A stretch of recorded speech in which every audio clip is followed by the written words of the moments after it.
ನಮಸ್ಕಾರ. ನೀವು ನೋಡ್ತಾ ಇದ್ದೀರಾ ಸುದ್ದಿ ಸಮಯ ನ್ಯೂಸ್ ಚಾನಲ್. ಇದು ಲೋಕಲ್ ಎಕ್ಸ್ಪ್ರೆಸ್. ನಾನು ಮಹರ್ದ್ರ ಡಾಕುಳಿಗೆ ಮತ್ತೆ ಒಂದಿಷ್ಟು ಹೊಸ ಸುದ್ದಿಗಳನ್ನು ತೆಗೆದುಕೊಂಡು ನಾವು ನಿಮ್ಮ ಮುಂದೆ ಬರ್ತಾ ಇದ್ದೀವಿ. ಈ ದಿನದ ಪ್ರಮುಖ ಹೆಡ್ಲೈನ್ಸ್ಗಳನ್ನು ನೋಡ್ಕೊಂಡು ಬರೋಣ. ಚಿಟಗುಪ್ಪದಲ್ಲಿ ಜರುಗಿದ ಕ್ಲಸ್ಟರ್ ಮಟ್ಟದ ಮಕ್ಕಳ ಕಲಿಕಾ ಹಬ್ಬದ ಕಾರ್ಯಕ್ರಮ. ಮಕ್ಕಳಲ್ಲಿ ಅಡಗಿರುವ ಪ್ರತಿಭೆಯನ್ನು ಗುರುತಿಸಿ ಪ್ರೋತ್ಸಾಹಿಸುವುದೇ ಈ ಕಾರ್ಯಕ್ರಮದ ಉದ್ದೇಶ. ಬಿಇಒ ವೆಂಕಟೇಶ್. ಮಕ್ಕಳ ಪ್ರತಿಭೆಗೆ ವೇದಿಕೆಯಾದ ಕಲಿಕಾ ಹಬ್ಬ. ಶಿವಶರಣಪ್ಪ ಪಾಟೀಲ್ ಹಾರುಗೇರಿ ಅವರ ವತಿಯಿಂದ ಓಲ್ಡ್ ಸಿಟಿಯಲ್ಲಿ ಜರುಗಿದ ಇಫ್ತಿಹಾರ್ ಕೂಟ. ರೋಜಾ ನಂತರ ಹಣ್ಣು ಹಂಪಲು ಸವಿದ ನೂರಾರು ಇಸ್ಲಾಂ ಬಾಂಧವರು.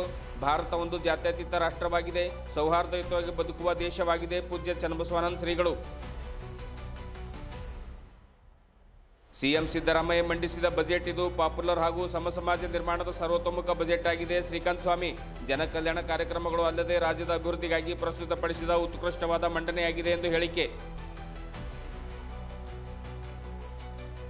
ರಾಜ್ಯ ಬಜೆಟ್ ಸತ್ವಹೀನವಾಗಿದೆ. ಯಾವ ವಿಶ್ವವಿದ್ಯಾಲಯಕ್ಕೂ ಅನುದಾನ ಪ್ರಕಟಿಸದೆ ಮಲತಾಯಿ ಧೋರಣೆ ಅನುಸರಿಸಲಾಗಿದೆ.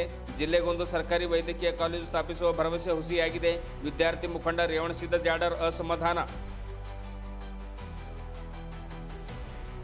ಇಂದಿನ ಒಂದಿಷ್ಟು ವಾರ್ತೆಗಳ ವಿವರಗಳನ್ನು ನೋಡ್ಕೊಂಡು ಬರೋಣ.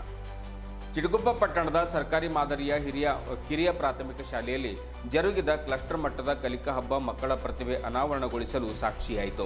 ಈ ಕಾರ್ಯಕ್ರಮಕ್ಕೆ ಕ್ಷೇತ್ರ ಶಿಕ್ಷಣಾಧಿಕಾರಿ ವೆಂಕಟೇಶ್ ಗುಡಾಳ್ ಅವರು ಚಾಲನೆಯನ್ನು ನೀಡಿದರು. ಬಳಿಕ ಮಾತನಾಡಿರುವಂತಹ ಅವರು, ಮಕ್ಕಳಲ್ಲಿ ಅಡಗಿರುವಂತಹ ಸೂಕ್ತವಾದ ಪ್ರತಿಭೆಯನ್ನು ಗುರುತಿಸಿ ಪ್ರೋತ್ಸಾಹಿಸಿ ಅದನ್ನು ಹೊರಹಾಕಲು ಇಂತಹ ಕಲಿಕಾ ಹಬ್ಬಗಳು ಸಹಕಾರಿಯಾಗಿವೆ ಎಂದು ಹೇಳಿದರು. ಮುಂಬರುವ ದಿನಗಳಲ್ಲಿ ಎಸ್ಎಸ್ಎಲ್ಸಿ ಪರೀಕ್ಷೆಗಳ ಉತ್ತಮ ಫಲಿತಾಂಶಕ್ಕಾಗಿ ಹೆಚ್ಚಿನ ಕಲಿಕಾ ಯೋಜನೆಗಳನ್ನು ರೂಪಿಸಿ ಕಾರ್ಯರೂಪಕ್ಕೆ ತರಲಾಗಿದೆ. ಕಳೆದ ಬಾರಿಗಿಂತ ಈ ಬಾರಿ ಉತ್ತಮ ಫಲಿತಾಂಶ ಬರಲಿದೆ ಎಂದು ವಿಶ್ವಾಸವನ್ನು ವ್ಯಕ್ತಪಡಿಸಿದರು. ಇದೇ ವೇಳೆ ಪ್ರಾಥಮಿಕ ಶಾಲಾ ಶಿಕ್ಷಕರ ಸಂಘದ ತಾಲೂಕು ಅಧ್ಯಕ್ಷ ರಾಜಪ್ಪ ಜಮಾದಾರ್, ಜಿಲ್ಲಾ ಸಂಘದ ಅಧ್ಯಕ್ಷ ರವೀಂದ್ರ ರೆಡ್ಡಿ ಸೇರಿದಂತೆ ಇನ್ನು ಅನೇಕ ಜನರು ಹಾಜರಿದ್ದರು.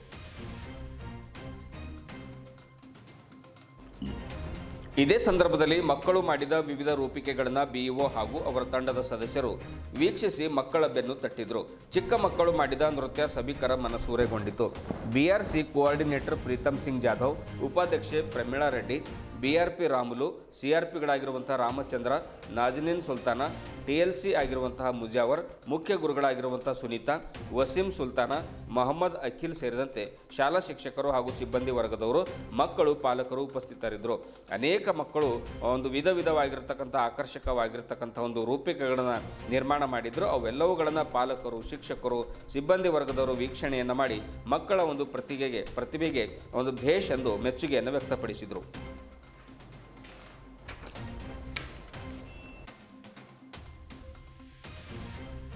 ಸ್ಟ್ರಾಂಗ್ ಆಗಿ ಗುಣಾದಿಯನ್ನು ನಾವು ಚೆನ್ನಾಗಿ ಕೊಟ್ಟಿದ್ದಾದ್ರೆ ಆ ವಿದ್ಯಾರ್ಥಿ ಸಾಧ್ಯ ಅಂತ ಹೇಳ್ತಾ ನಾವೆಲ್ಲ ಶಿಕ್ಷಕರು ಎಲ್ಲ ಮಕ್ಕಳು ವಿಶೇಷ ಕಾಳಜಿ ವಹಿಸಿ ಏನೆಲ್ಲ ಮಕ್ಕಳು ಟಿಎಲ್ಎ ಮಾಡಿದರೆ ಅವೆಲ್ಲ ಅಬ್ಸರ್ವೇಷನ್ ನಾನು ಕೂಡ ನೋಡೋಗ್ತೀನಿ. ತಾವೆಲ್ಲ ವಿದ್ಯಾರ್ಥಿಗಳು ಶಿಕ್ಷಕರೆಲ್ಲ ಅಬ್ಸರ್ವೇಷನ್ ಮಾಡಿ ಅಂತಂದ್ರೆ ಈ ಒಂದು ಕಲಿಕಾ ಮೇಳ ಹಬ್ಬ ಇದಲ್ಲ, ಇವತ್ತು ಸುಮಾರು ಚಿಟಗುಪ್ಪ ಎಲ್ಲ ಕಡೆ ಇದೆ, ಸುಮಾರು 10-11 ವರೆ ಇದೆ. ಇವತ್ತು ಕನ್ನಡ ಮತ್ತು ಉರ್ದು ಮೀಡಿಯಂ ಎರಡೂ ಈಗ ನಡೀತಿದೆ. ಇವೆಲ್ಲ ಶಿಕ್ಷಕರು ಆಯ್ಕೆ ಮಾಡಿ ಹೋಗ್ಬೇಕಂತ ಹೇಳ್ತಾ ಮತ್ತೆ ನಾಳೆ ಏನಂತಂದ್ರೆ ಹುನ್ನಾರ ನಡೀತಿದೆ. ಮತ್ತು ಇದೆಲ್ಲ ಇಲ್ಲಿ ಆಯ್ಕೆಯಾದ ವಿದ್ಯಾರ್ಥಿ ಜಿಲ್ಲಾ ಮಟ್ಟದ ಸ್ಪರ್ಧೆ ಆಗ್ತಾರೆ. ತಾವೆಲ್ಲ APM ಸಭಾಪತಿ ನಡೀತಿದೆ. ತಾವೆಲ್ಲ ವಿದ್ಯಾರ್ಥಿಗಳು ಶಾಂತತೆಯಿಂದ ಎಲ್ಲ ತಾಳ್ಮೆಯಿಂದ ಇರಬೇಕು. ನಿಮಗೆಲ್ಲ ಊಟ ವ್ಯವಸ್ಥೆ ಮಾಡಿರ್ತಾರೆ. ಓಕೆ, ಧನ್ಯವಾದ. Thank you sir. Rashtriya Basava ದಳದ ಉಪಾಧ್ಯಕ್ಷರಾಗಿರುವಂತಹ ಶಿವಶರಣಪ್ಪ ಪಾಟೀಲ್ ಹಾರೋದ್ಗೇರಿ ಅವರ ವತಿಯಿಂದ ಪ್ರತಿ ವರ್ಷದಂತೆ ಈ ವರ್ಷವೂ ಕೂಡ ಬೀದರ್ ನಗರದ ಫಾಟಗಲ್ಲಿಯಲ್ಲಿರುವಂತಹ ಅವರ ಸ್ವಗೃಹದಲ್ಲಿ ರಂಜಾನ್ ಹಬ್ಬದ ಪ್ರಯುಕ್ತವಾಗಿ ಇಸ್ಲಾಂ ಬಾಂಧವರಿಗೆ ಇಫ್ತಿಹಾರ್ ಕೂಟದ ಆಯೋಜನೆ ಮಾಡಲಾಗಿತ್ತು. ರೋಜಾ ನಂತರ ಸಾಯಂಕಾಲದ ಸಂದರ್ಭದಲ್ಲಿ ನೂರಾರು ಇಸ್ಲಾಂ ಬಾಂಧವರು ಹಣ್ಣು ಹಂಪಲುಗಳನ್ನು ಸವಿದರು. ಕೂಟದಲ್ಲಿ ಪಾಲ್ಗೊಂಡ ಪೂಜ್ಯ ಶ್ರೀ ಜಗದ್ಗುರು ಡಾಕ್ಟರ್ ಚನ್ನಬಸವಾನಂದ ಸ್ವಾಮೀಜಿಯವರು ಮಾತನಾಡಿ, ಭಾರತವು ಜಾತ್ಯತೀತ ರಾಷ್ಟ್ರವಾಗಿದ್ದು ಇಲ್ಲಿ ಸರ್ವರು ಸೌಹಾರ್ದತೆಯಿಂದ ಬದುಕುತ್ತಾರೆ. ಸಮಾನತೆಯ ಸಂಕೇತವಾಗಿರುವಂತಹ ಶಿವಶರಣಪ್ಪ ಪಾಟೀಲರು ಇಸ್ಲಾಂ ಬಾಂಧವರಿಗೆ ಪ್ರತಿ ವರ್ಷ ಇಫ್ತಿಹಾರ್ ಕೂಟವನ್ನು ಆಯೋಜನೆ ಮಾಡ್ತಾ ಇರುವಂಥದ್ದು ನಿಜಕ್ಕೂ ಕೂಡ ಶ್ಲಾಘನೀಯ ಕಾರ್ಯ ಎಂದು ಹೇಳಿದರು. ಇದೇ ವೇಳೆ ಪ್ರಮುಖರಾಗಿರುವಂಥ ರವಿಕಾಂತ್ ಬಿರಾದರ್, ಗಣಪತಿ ಬಿರಾದರ್, ಮಲ್ಲಿಕಾರ್ಜುನ್ ಶಹಾಪುರ್ ಸೇರಿದಂತೆ ದಳದ ಅನೇಕ ಜನ ಮುಖಂಡರು ಹಾಗೂ ಮುದ್ದು ಮಕ್ಕಳು ಹಾಜರಿದ್ದರು.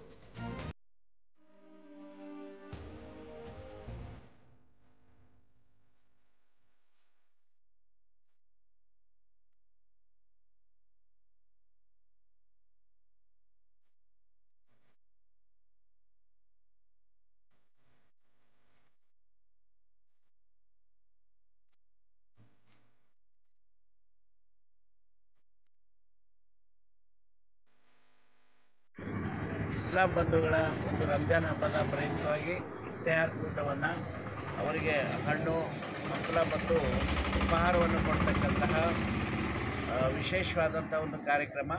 ಪ್ರತಿ ವರ್ಷದಂತೆ ಬೀದರ್ ಜಿಲ್ಲಾ ರಾಷ್ಟ್ರೀಯ ಬಸವದಳದ ವತಿಯಿಂದ ರಾಷ್ಟ್ರೀಯ ಬಸವದಳದ ಉಪಾಧ್ಯಕ್ಷರಾದಂತಹ ಶರಣರಾದ ಶಿವಶರಣಪ್ಪ ಪಾಟೀಲ್ ಹಾರೋಗೇರಿಯವರ ಒಂದು ಮನೆಯ ಮುಂಭಾಗದಲ್ಲಿ ಇಸ್ಲಾಂ ಬಂಧುಗಳಿಗೆ ಈ ರಂಜಾನ್ ಹಬ್ಬದ ಪ್ರಯುಕ್ತವಾಗಿ ಹಣ್ಣು ಮತ್ತು ಹಂಪಲ ಉಪಹಾರವನ್ನು ವಿತರಿಸ್ತಕ್ಕಂತಹ ಇಫ್ತಿಹಾರ್ ಕೂಟವನ್ನು ಏರ್ಪಡಿಸಲಾಗಿದೆ. ಈ ಒಂದು ಕಾರ್ಯಕ್ರಮದ ಉದ್ದೇಶ ಏನೆಂದರೆ, ಭಾರತ ದೇಶ ಇದು ಜಾತ್ಯತೀತವಾದಂತಹ ರಾಷ್ಟ್ರ. ಇಲ್ಲಿ ಹಿಂದೂ ಮುಸ್ಲಿಂ ಕ್ರೈಸ್ತ ಬೌದ್ಧ ಎಲ್ಲ ಧರ್ಮೀಯರು ಕೂಡ ಸಮಾನರಾಗಿ ಬದುಕ್ತಕ್ಕಂಥದ್ದು ನಮ್ಮ संविधान प्रकार. इसलिए आज बीदर जिला राष्ट्रीय बसव दल के ओर से बसव मंडप के पास स्थित हमारे राष्ट्रीय बसव दल के उपाध्यक्ष श्री शिवशरणप्पा पाटिल जी, इनके घर के पास इफ्तिहार कूट का यहाँ पर आयोजन किया गया है.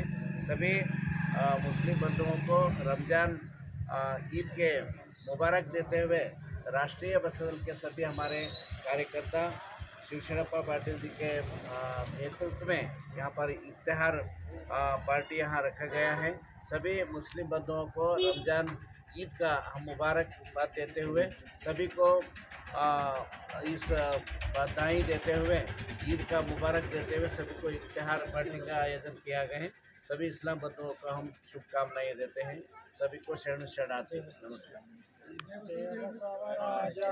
भक्त जन सुरभुजा जयतु महाकारणिकलिंगदेवन गणतेजा जयतु करुणा सिंधु भजक जन बंधु जय इष्टदायक रक्षिसो श्री गुरु बसवा रक्षिसो श्री गुरु बसवा रक्षिसो श्री गुरु बसवा जय गुरु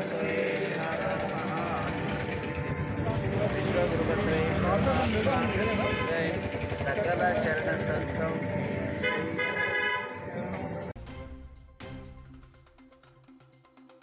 ಸಿಎಂ ಸಿದ್ದರಾಮಯ್ಯ ಅವರು ಪ್ರಸ್ತುತಪಡಿಸಿದ 16ನೇ ಬಜೆಟ್ ಅವರು ಮಂಡಿಸಿರುವಂಥ ಎಲ್ಲ ಪಾಪ್ಯುಲರ್ ಬಜೆಟ್ ಮೀರಿಸಿದ ಸಮತೋಲಿತ ಬಜೆಟ್ ಇದಾಗಿದೆ. ಇದರಲ್ಲಿ ಎಲ್ಲ ಇಲಾಖೆಗಳಲ್ಲೂ ಕೂಡ ಜನ ಕಲ್ಯಾಣ ಕಾರ್ಯಕ್ರಮಗಳು ಅಲ್ಲದೆ ರಾಜ್ಯದ ಅಭಿವೃದ್ಧಿಗಾಗಿ ಪ್ರಸ್ತುತಪಡಿಸಿದ ಉತ್ಕೃಷ್ಟವಾಗಿರುವಂತಹ ಮಂಡನೆ ಆಗಿದೆ ಎಂದು ಜಿಲ್ಲಾ ಸಮಗ್ರ ಅಭಿವೃದ್ಧಿ ಹೋರಾಟ ಸಮಿತಿ ಅಧ್ಯಕ್ಷರಾಗಿರುವಂಥ ಶ್ರೀಕಾಂತ್ ಸ್ವಾಮಿ ಅವರು ತಿಳಿಸಿದರು. ಸುದ್ದಿ ಸಮಯದೊಂದಿಗೆ ಮಾತನಾಡಿರುವಂಥ ಅವರು ಜಿಲ್ಲೆಯ ಬಸವ ಕಲ್ಯಾಣದ ನಿರ್ಮಾಣ ಆಗ್ತಾ ಇರುವಂಥ ಅನುಭವ ಮಂಟಪ ಕಟ್ಟಡ ವರ್ಷದಲ್ಲಿ ಪೂರ್ಣಗೊಳಿಸುವ ಗುರಿ ಹೊಂದಲಾಗಿದೆ.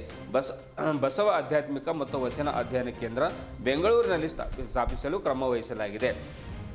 ಆಮೇಲೆ ಬೀದರ್ ಜಿಲ್ಲೆಯಲ್ಲಿ ಬಂಜಾರ ಕಸೂತಿ ಕಲೆ ತರಬೇತಿ ಕೇಂದ್ರ, ಬೀದರ್ ಸರ್ಕಾರಿ ಆಸ್ಪತ್ರೆಯಲ್ಲಿ ಕ್ಯಾನ್ಸರ್ ಪತ್ತೆ ವಿಭಾಗ ಪ್ರಾರಂಭ ಮಾಡಲು ಕ್ರಮ ಕೈಗೊಳ್ಳುತ್ತೇವೆ ಎಂದು ಬಜೆಟ್ನಲ್ಲಿ ತಿಳಿಸಿದ್ದಾರೆ ಎಂದು ಶ್ರೀಕಾಂತ್ ಸ್ವಾಮಿ ಅವರು ಬಜೆಟ್ ಕುರಿತು ಮೆಚ್ಚುಗೆಯನ್ನು ವ್ಯಕ್ತಪಡಿಸಿದ್ದಾರೆ. ಕರ್ನಾಟಕ ರಾಜ್ಯದ ಈ ವರ್ಷದ 2025ನೇ ಬಜೆಟ್ ಸಿದ್ದರಾಮಯ್ಯನವರು 16ನೇ ಬಜೆಟ್ ಮಂಡನೆ ಮಾಡಿದ್ದಾರೆ. ಈ 16ನೇ ಬಜೆಟ್ನಲ್ಲಿ ಅವರು 15 ಬಜೆಟ್ ಏನು ಮಂಡನೆ ಮಾಡಿದ್ದಾರೆ ಅದರ ಎಲ್ಲವೂ ಅನುಭವಗಳನ್ನು ಇದರಲ್ಲಿ ಹಾಕಿದ್ದಾರೆ. ಯಾವ ರೀತಿ 12ನೇ ಶತಮಾನದಲ್ಲಿ ಬಸವಾದಿ ಶರಣರು ಸಮತೆ ಸಮಾನತೆ ಈ ಸಮಾಜದಲ್ಲಿ ಇರಬೇಕು ಅಂತೇಳಿ ಅವರು ಮಾಡಿದ್ರು, ಹೋರಾಟ ಮಾಡಿದ್ರು, ಅದನ್ನು ಇವತ್ತು ಕಾರ್ಯಗತಗೊಳಿಸಿದ್ದಾರೆ. ಅವರು ಗ್ರಾಮೀಣ ಭಾಗದಿಂದ ಹಿಡಿದು ಒಂದು ಬೆಂಗಳೂರು ನಗರ ಅಭಿವೃದ್ಧಿವರೆಗೆ ಎಲ್ಲವನ್ನೂ ಸಮತೋಲನವನ್ನು ಕಾಯ್ದುಕೊಂಡಿದ್ದಾರೆ. ಕಲ್ಯಾಣ ಪಥ ಹಾಗೂ ರಾಜ್ಯ ಪಥ ಅಂತ ಹೇಳಿ ಅಭಿವೃದ್ಧಿಗಳನ್ನು ಕೂಡ ಹಮ್ಮಿಕೊಂಡಿದ್ದಾರೆ. ಹಾಗೂ ಈ ಒಂದು ಸಮಾಜದಲ್ಲಿ ಕೆಲಸ ಮಾಡುತ್ತಿರುವಂತಹ ಗ್ರಾಮೀಣ ಮಟ್ಟದಿಂದ ಆಶಾ ಕಾರ್ಯಕರ್ತರಾಗ್ಲಿ, ಅಂಗನವಾಡಿ ಕಾರ್ಯಕರ್ತರಾಗ್ಲಿ, ಅತಿಥಿ ಉಪನ್ಯಾಸಕರಾಗ್ಲಿ, ಪತ್ರಕರ್ತರಾಗ್ಲಿ ಎಲ್ಲರ ಮಾಸಾಸನವನ್ನು ಅವರು ಹೆಚ್ಚಿಗೆ ಮಾಡಿದ್ದಾರೆ. ಅದರ ಮುಖಾಂತರ ಅವರು ಜನಮೆಚ್ಚಿದ ಒಂದು ಕಾರ್ಯಕ್ರಮವನ್ನು ಅನುಷ್ಠಾನಗೊಳಿಸಿದ್ದಾರೆ.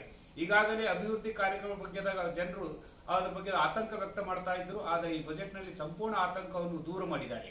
ಹಾಗೂ ಕೈಗಾರಿಕಾ ಉದ್ಯಮವನ್ನು ಒಂದು ಉನ್ನತ ಮಟ್ಟದಲ್ಲಿ ಬೆಳೆಸಲು ಅವರು ಅಂತಾರಾಷ್ಟ್ರೀಯ ಮಟ್ಟದ ವ್ಯಾಪಾರಿಗಳನ್ನು ಇಲ್ಲಿ ಕರೆಯಲು ಬಹಳಷ್ಟು ಒಂದು ಒಳ್ಳೆಯ ಕಾರ್ಯಕ್ರಮಗಳನ್ನು ಹಾಕಿಕೊಂಡಿದ್ದಾರೆ. ಅದರಂತೆ ನಮ್ಮ ಕಲ್ಯಾಣ ಕರ್ನಾಟಕ ಭಾಗದಲ್ಲಿ 475,000 ಶಿಕ್ಷಕರನ್ನು ಅಪಾಯಿಂಟ್ಮೆಂಟ್ ಮಾಡಿಕೊಳ್ಳಲು ಒಂದು ಕ್ರಮ ತೆಗೆದುಕೊಂಡಿದ್ದಾರೆ. ಅದರಂತೆ ರೈತರ ಪರವಾಗಿ ಈ ಬಜೆಟ್ ಮಂಡನೆಯಾಗಿದೆ. ರೈತರಿಗೆ ರೈತ ಪಥ ಅಂತೇಳಿ ತಮ್ಮ ಜಮೀನುಗಳಿಗೆ ಹೋಗುವ ರಸ್ತೆಗಾಗಿ ಬಜೆಟ್ ಅನ್ನು ಅವರು ಇಟ್ಟುಕೊಂಡಿದ್ದಾರೆ. ಅದರಂತೆ ಯಾಂತ್ರಿಕತೆಯನ್ನು ರೈತರಲ್ಲಿ ಬೆಳಿಬೇಕು, ಅದರ ಸಲುವಾಗಿ ಆ ಯಾಂತ್ರಿಕತೆ ಸಲುವಾಗಿ ಅವರು ಸಬ್ಸಿಡಿಯನ್ನು ಕೂಡ ಕೊಟ್ಟಿದ್ದಾರೆ. ಅದರ ಮುಖಾಂತರ ಈ ಒಂದು ರೈತರ ಉನ್ನತಿಗಾಗಿ ಅವರು ಈ ಒಂದು ಬಜೆಟ್ನಲ್ಲಿ ಸಾಲಕ್ಕಾಗಿ ಅವರು ಬಜೆಟ್ ಕಾಯ್ದಿಟ್ಟುಕೊಂಡಿದ್ದಾರೆ. ಅದರ ಮುಖಾಂತರ ಅದು ಅಲ್ಲದೆ ಈ ಒಂದು ಕಾರ್ಯಕ್ರಮ ಪ್ರಗತಿಪರ ಕಾರ್ಯಕ್ರಮಗಳು ಬಹಳಷ್ಟು ಅವರು ಹಾಕಿಕೊಂಡಿದ್ದಾರೆ. ಆ ಕಾರ್ಯಕ್ರಮ ಮುಖಾಂತರ ಒಂದು ಮಹಿಳೆಯರ ಬಗ್ಗೆ ಅವರು ಬಹಳಷ್ಟು ಒಂದು ಇದು ಇಟ್ಟುಕೊಂಡಿದ್ದಾರೆ. ಇವೆಲ್ಲವನ್ನು ನೋಡಿದಾಗ ನಾವು ಈ ಒಂದು ಬಜೆಟ್ ಬಹಳ ಅಭಿನಂದನಾ ಪೂರ್ವಕವಾದ ಬಜೆಟ್ ಆಗಿದೆ. ಆದ್ದರಿಂದ ಸಿದ್ದರಾಮಯ್ಯನವರಿಗೂ ಹಾಗೂ ಈ ಒಂದು ಸರ್ಕಾರಕ್ಕೆ ಅಭಿನಂದನೆಯನ್ನು ಸಲ್ಲಿಸುತ್ತೇನೆ. ರಾಜ್ಯ ಬಜೆಟ್ ಸತ್ವಹೀನವಾಗಿದೆ ಎಂದು ವಿದ್ಯಾರ್ಥಿ ಹಿರಿಯ ಮುಖಂಡ ರೇವಣಸಿದ್ದ ಜಾಡರ್ ತಿಳಿಸಿದ್ದಾರೆ. ಮುಖ್ಯಮಂತ್ರಿ ಸಿದ್ದರಾಮಯ್ಯ ಅವರು ಮಂಡಿಸಿರುವಂತಹ ಪ್ರಸಕ್ತ ಸಾಲಿನ ರಾಜ್ಯ ಬಜೆಟ್ ಸತ್ವಹೀನವಾಗಿದೆ ಎಂದು ಅಖಿಲ ಭಾರತೀಯ ವಿದ್ಯಾರ್ಥಿ ಪರಿಷತ್ ಹಿರಿಯ ಮುಖಂಡರಾಗಿರುವಂತಹ ರೇವಣಸಿದ್ದಪ್ಪ ಜಾಡರ್ ಪ್ರತಿಕ್ರಿಯಿಸಿದ್ದಾರೆ. ಬೀದರ್ ವಿಶ್ವವಿದ್ಯಾಲಯ ಸೇರಿದಂತೆ ಈ ಹಿಂದೆ ಹೊಸದಾಗಿ ಘೋಷಿಸಿದ ಯಾವ ವಿಶ್ವವಿದ್ಯಾಲಯಕ್ಕೂ ಅನುದಾನ ಪ್ರಕಟಿಸದೆ ಮಲತಾಯಿ ಧೋರಣೆ ಅನುಸರಿಸಲಾಗಿದೆ. ಇದರಿಂದ ವಿಶ್ವವಿದ್ಯಾಲಯಗಳನ್ನು ಬಲಿಷ್ಠಗೊಳಿಸುವ ಇಚ್ಛಾಶಕ್ತಿ ಸರ್ಕಾರಕ್ಕೆ ಇಲ್ಲದಿರುವುದು ಸ್ಪಷ್ಟವಾಗಿದೆ ಎಂದು ಹೇಳಿದ್ದಾರೆ. ವಿದ್ಯಾನಿಧಿಯ ಸಮರ್ಪಕ ಅನುಷ್ಠಾನ, ಜಿಲ್ಲೆಗೊಂದು ಸರ್ಕಾರಿ ವೈದ್ಯಕೀಯ ಕಾಲೇಜು ಸ್ಥಾಪಿಸುವ ಭರವಸೆಯಾಗಿಯೇ ಉಳಿದಿದೆ ಎಂದು ಬೇಸರವನ್ನು ವ್ಯಕ್ತಪಡಿಸಿದ್ದಾರೆ. ಸನ್ಮಾನ್ಯ ಮುಖ್ಯಮಂತ್ರಿಗಳಾಗಿರ್ತಕ್ಕಂಥ ಸಿದ್ದರಾಮಯ್ಯ ಅವರು ಇಂದು ಮಂಡಿಸಿರ್ತಕ್ಕಂಥ ಬಜೆಟು ಎಲ್ಲೋ ಒಂದು ಕಡೆ ಸತ್ವಹೀನ, ದೂರದೃಷ್ಟಿ ಇಲ್ಲದ ಬಜೆಟ್ ಇದಾಗಿದೆ. ಯಾಕಂದರೆ ಇವತ್ತು ಬಹುತೇಕ ಬಜೆಟ್ ಗಾತ್ರ ತುಂಬ ದೊಡ್ಡದಾಗಿದೆ. ಎಲ್ಲೋ ಒಂದು ಕಡೆ ಇವತ್ತು ರಾಜ್ಯ ಸರ್ಕಾರ ರಾಜ್ಯವನ್ನು ಸಾಲಗಾರ ರಾಜ್ಯವನ್ನಾಗಿ ಮಾಡ್ತಾ ಇದೆ ಅಂತಕ್ಕಂಥ ಅನುಮಾನ ದಟ್ಟವಾಗಿದೆ. ಇವತ್ತು ಶಿಕ್ಷಣದ ವಿಷಯಕ್ಕೆ ಬಂದಾಗ ಬೀದರ್ ಜಿಲ್ಲೆಗೆಲ್ಲ ಒಂದು ಕಡೆ ಅನ್ಯಾಯ ಆಗಿದೆ. ಇವತ್ತು ಬೀದರ್ ವಿಶ್ವವಿದ್ಯಾಲಯ ಅಂತಕ್ಕಂಥದ್ದು ಇವತ್ತೆಲ್ಲೋ ಒಂದು ಕಡೆ ಮಾದರಿ ವಿಶ್ವವಿದ್ಯಾಲಯ ಆಗಬೇಕಾಗಿತ್ತು. ಆದರೆ ಇಲ್ಲಿವರೆಗೆ ಏನಂತಂದ್ರೆ ಅಲ್ಲಿ ಬೋಧಕ ಮತ್ತು ಬೋಧಕೇತರ ಹುದ್ದೆಗಳ ನೇಮಕಕ್ಕೆ ಯಾವುದೇ ರೀತಿ ಆದೇಶ ಸಿಕ್ಕಿಲ್ಲ. ಜೊತೆಗೆ ವಿಶೇಷವಾದ ಒಂದು ವಿಶ್ವವಿದ್ಯಾಲಯ ಅಭಿವೃದ್ಧಿಗೆ ಅನುದಾನ ಕೂಡ ಸರ್ಕಾರ ಕೊಟ್ಟಿಲ್ಲ. ಇದು ಕೇವಲ ಇದು ಒಂದೇ ವಿಶ್ವವಿದ್ಯಾಲಯ. ಇವತ್ತು ರಾಜ್ಯದಲ್ಲಿ ಏನು ಹೊಸದಾಗಿ ಘೋಷಣೆ ಮಾಡಿರ್ತಕ್ಕಂಥ ವಿಶ್ವವಿದ್ಯಾಲಯಗಳಿಗೆ ಯಾವುದೇ ರೀತಿಯ ಅನುದಾನವನ್ನು ಕೊಡದೇ ಇರೋದು ಇವತ್ತೆಲ್ಲ ಒಂದು ಕಡೆ ರಾಜ್ಯ ಸರ್ಕಾರ ಮಲತಾಯಿ ನೀತಿ ಧೋರಣೆಯನ್ನು ಅನುಸರಿಸ್ತಾ ಇದೆ. ಇದನ್ನೆಲ್ಲ ಒಂದು ಕಡೆ ಇವತ್ತು ಯಾವ ಒಂದು ವಿಶ್ವವಿದ್ಯಾಲಯಗಳಲ್ಲಿ ದೇಶದ ಭವಿಷ್ಯವನ್ನು ರೂಪಿಸ್ತಕ್ಕಂಥ ಯುವಕರ ಒಂದು ವಿದ್ಯಾರ್ಥಿಗಳ ಪಡೆ ನಿರ್ಮಾಣ ಆಗ್ತಕ್ಕಂಥದ್ದು ವಿಶ್ವವಿದ್ಯಾಲಯಗಳಲ್ಲಿ. ಆದರೆ ಇವತ್ತು ವಿಶ್ವವಿದ್ಯಾಲಯಗಳಿಗೆ ಅನುದಾನ ಕೊಡದೇ ಇರುವುದು ಇವತ್ತು ಬೇಸರ ಸಂಗತಿ ಇದೆ. ಅಷ್ಟೇ ಅಲ್ಲ, ಇವತ್ತು ವಿದ್ಯಾರ್ಥಿ ನಿಧಿ ಅಂತಕ್ಕಂಥದ್ದು ಕೂಡ ಸರ್ಕಾರ ಯೋಜನೆ ತಂದಿತ್ತು. ಆದರೆ ವಿದ್ಯಾರ್ಥಿ ನಿಧಿ ಇವತ್ತು ಯಾವ ವಿದ್ಯಾರ್ಥಿಗಳಿಗೆ ತಲುಪ್ತಾ ಇದೆಯೋ, ಯಾರಿಗೆ ಹೋಗ್ತಾ ಇದೆ ಅಂತಕ್ಕಂಥದ್ದು ಇಲ್ಲಿವರೆಗೆ ಸ್ಪಷ್ಟವಾದ ಮಾಹಿತಿ ಇಲ್ಲ. ಜೊತೆಗೆ ಜಿಲ್ಲೆಗೊಂದು ಏನಪ್ಪ ಅಂದ್ರೆ ವೈದ್ಯಕೀಯ ಕಾಲೇಜ್ ನಿರ್ಮಾಣ ಮಾಡಬೇಕು ಅಂತಕ್ಕಂಥದ್ದು ಸರ್ಕಾರ ಭರವಸೆ ಆಗಿತ್ತು. ಅದರ ಭರವಸೆಯಾಗೇ ಉಳಿದಿದೆ. ಒಟ್ಟಾರೆ ಏನಪ್ಪ ಅಂತಂದ್ರೆ ಈ ಸರ್ಕಾರ ಬಜೆಟ್ ಇವತ್ತೆಲ್ಲ ಒಂದು ಕಡೆ ಸತ್ವಹೀನ ಬಜೆಟ್ ಆಗಿದೆ. ಒಂದು ಮೂಗಿಗೆ ತುಪ್ಪ ಸವರ ಕೆಲಸ ಇವತ್ತು ಸರ್ಕಾರದಿಂದ ಆಗಿದೆ ಅಂತೇಳಿ ಹೇಳ್ಬೋದು. ಇದುವರೆಗೂ ಸುದ್ದಿ ಕೊಟ್ಟಿರುವ ನಾನು ಮಹರ್ದ ಡಾಕೊಳಗಿ. ಮತ್ತೆ ಮುಂದಿನ ವಾರ್ತೆಗಳೊಂದಿಗೆ ಭೇಟಿಯಾಗೋಣ. ವಂದನೆಗಳು.